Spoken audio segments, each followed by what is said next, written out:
Hey, what's going on, everyone? What's up, folks? What's going on? Hey, it's been a while. It's been a long while since we've seen or talked or heard from each other. What's going on, guys? Yeah, let's, like I said before, bills gotta get paid, things gotta get paid.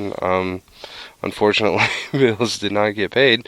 Lost the internet again. Sorry, unfortunately. But, hey, we're back. This should be permanent this time. I know I said it last time. This should be permanent this time. Let's take a quick selfie. How about that while we're recording here? Oh, you got to turn the camera around before you can do any of this. Here we go. Hey, and cheese. There we go. 1, 2, and 3. Oh, no. Okay. So, what's going on, guys? How's it going? In case you didn't know, my name is Lyle.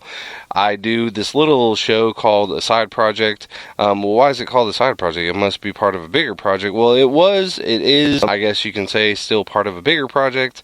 The bigger project kind of taking a seat.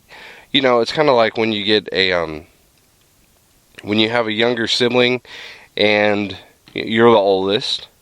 And you're the big talk of the town, and everyone's pushing for you and everything. Hey, look at him. Oh, man, he's so great, and everything like that. And then you get a younger sibling, and then you kind of fall into the shadow of a smaller sibling. That's kind of like this show. The show is kind of like casting a big shadow for the older one, and the older one, just, I don't know. It didn't take off as much as I had hoped and thought it was going to. Everything seems like a good idea, right? Let's just put it that way. Everything seems like a good idea at the time. Speaking of good ideas at the time, we're going to be talking a little bit about that today. Wow, actually, what I actually wanted is to base this one side project off of. Really, it's crazy now that I think about it. It's crazy how God works sometimes, and like how He hits you like that, and you're like, you don't realize something until you actually start talking about it and thinking about it, and you're like, holy cow, that I didn't. Why didn't I notice that before? That's wow. So there's that. So we're gonna talk about that. We're gonna not really talk about too much about the old show. The old show is called Case of the Mondays. It's been a while since it's been on. It's been a while since I've done one. Is it gonna come back? Am I gonna do another one? I don't know. Maybe. I don't know. There's too much political talk these days, and I'm getting sick and tired of it. So I may do it. I know there's got to be other people out there who are sick and tired of hearing the political talk, hearing about North Korea this and Target banning people or people not wanting to go to Target because of bathroom issues and whatever. If you could stand the smell of my poop, then you can be in the bathroom. I don't care. So yeah, it took that turn. I'm sorry, folks. We took that turn. If you're listening to this before a Wednesday church service, we said poop. Okay, we didn't go further into potty words. I don't know if you want to put a PG rating on this. If that's your preference, that's fine. What's up, guys? How's it going? Anyone have anything good? If you did, that's awesome. Congratulations, good job, fantastico. If you've had anything terrible happen in your life, it's kind of what the show's about today. And you're gonna it's gonna open a lot of eyes. Honestly, I was listening to some music, as always, and who doesn't? And I came across a Mercy Me song. I'm pretty sure a lot of you, if you're listening to the show, you probably know who Mercy Me is. A lot of you probably don't. Mercy Me is a really good Christian group. They've been around for ages. Ages. They were around back when I thought Christian music was just stupid and boring, and go ahead and chastise me. Yeah, I said stupid. I was, man, Christian music, that's so corny, but now I am like obsessed with it. It's weird how as you get older your tastes change, and so I'm proud to say that my tastes have changed, And because they have changed, I have been able to open my eyes, I guess, to situations and say, oh my gosh, this is why this happened. Oh my god, because this, it's crazy. So hopefully this episode will bring some light, shed some light on your life and the reason certain things have been happening in your life and why they do the things they do. Okay. If you've got a birthday, let's get these out of the way. If you've had a birthday since the last show aired, if you got a birthday today, you got a birthday tomorrow, you got a birthday between now and until the next time the show airs, happy birthday to you in case I miss it. I wish you the best. Hopefully your birthday was as wonderful, if not better, than any birthday you've had in the past. And happy birthday to you. Congratulations on beating your own self-record on most consecutive years on this earth. Congratulations. Good job. To anyone who was recently baptized, we haven't talked about that. Anyone who has been recently baptized, accepted Lord as Jesus as their one and Savior, their numero uno in their life. Congratulations. Good job to you. Let's give them a round of applause. Yeah, good job. Give yourself a pat on the back. If someone's with you who witnessed it, they better be giving you a pat on the back, a high five, or a handshake or something. So yeah, good job to you. Good job. So anyway, let's get in with this. Let's get on with the show here. Let's get on. Yeah. So the song I heard from Mercy Me was called Dear Younger Me. And I heard this song while I was playing video games. This is my most opportune time, is when I listen to music, I'm playing video games. That's what I do. I play I don't play anything really violently graphic. I play, when I normally listen to music, I'm playing a sport game because I don't need the sound on for the sports. I see what's going on. I don't need sound. I already know what it sounds like. I know what the crack of a bat sounds like while I'm playing MLB The Show. So I don't need anything else. So that's why I listen to music while I'm playing. And it helps me it helps me concentrate for some reason. I don't know. It's weird, I know. But it helps me concentrate. And there are those few people out there in this world who are like that. So yay to us. So I'm playing, and I'm listening to music, like I said, and I hear the song Dear Younger Me, and as I'm playing, I'm thinking to myself all these scenarios in my head as I'm playing. What would it be like if you could write a letter to yourself? I literally paused the game and thought to myself, Lyle, what would you say to yourself? Let's go 5 years ago. Just pick a random time in your life. It doesn't have to be 10 years. It doesn't have to be 20 years, 30 years, 15. It doesn't have to be a big number. It could be any number. If I can go back 1 week, just anything. What is one thing you would change in your life? Who knows what it could be with any of you? Who knows? Maybe you wouldn't try to beat the record at your local school for most tacos eaten on Taco Tuesday, or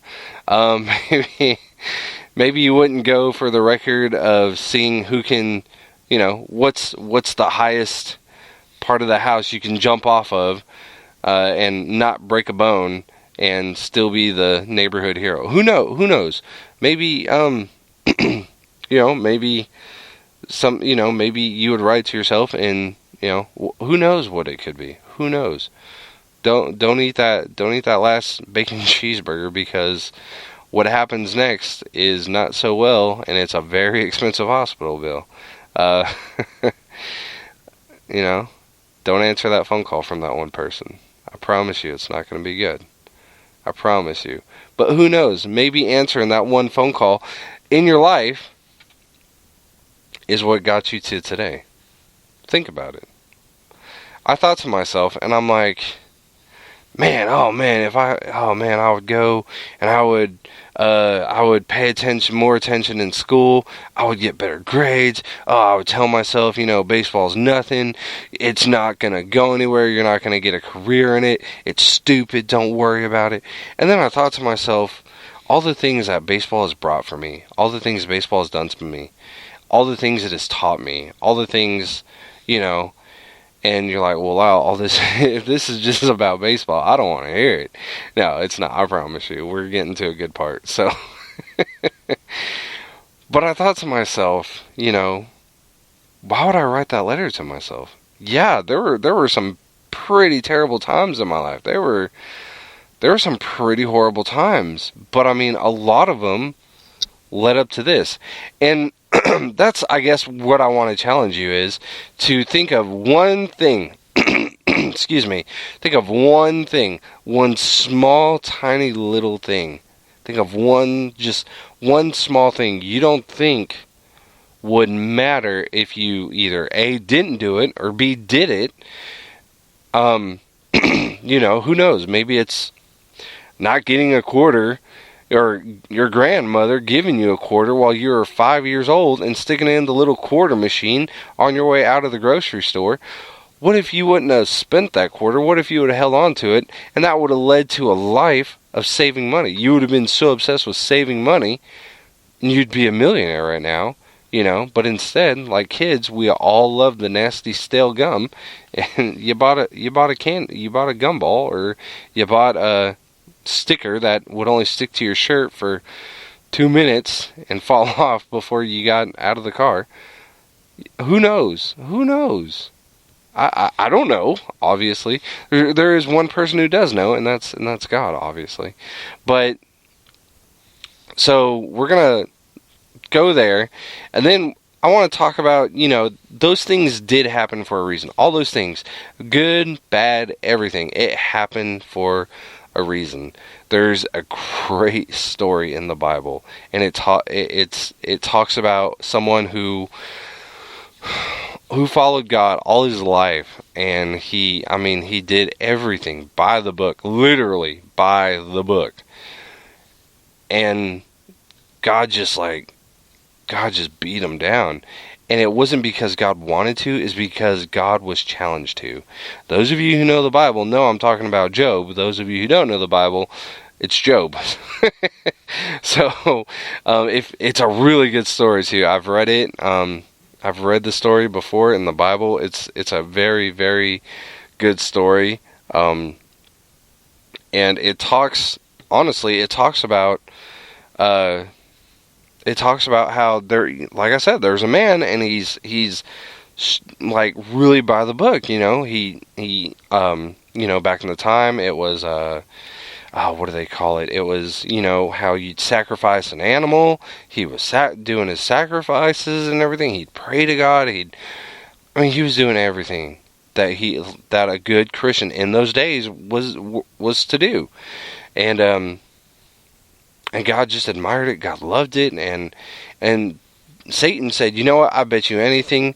I'm just going to give you guys like the Cliff Note version of it. I'm not going to go verse for verse, okay? I'm going to pop in a couple verses here, but I'm not going to go verse for verse the whole book. So just to give you the quick rundown of it, Satan says, you know what, I bet you anything that that there's nothing you can do to you know, This guy is not going to love you no matter what you do to him. You can take away his farm, his whole family, everything, and he, you know, he's not gonna. He's gonna stop worshiping you. He's gonna turn to me. He's gonna curse your name, and he's gonna worship me. And God said, really? Yeah. I mean, you really want to put this to a test? I mean, because I feel confident about this guy, And so Satan said, okay, you're on. And God told Satan, look, I'll let you, you know, do as much bad to this guy as you want to see if he will turn and curse my name, but you cannot kill him. You can do anything else to him, but you cannot kill him. Satan said, deal. And I mean, that Satan did all he could. He killed his family. He wiped out this guy's farms. This guy had tons of farmland. He wiped it all out. Plagued this guy. Killed his kids. Killed his wife. I mean, brought so much hurt and pain to this man. to Job. And, I mean, at Job's worst,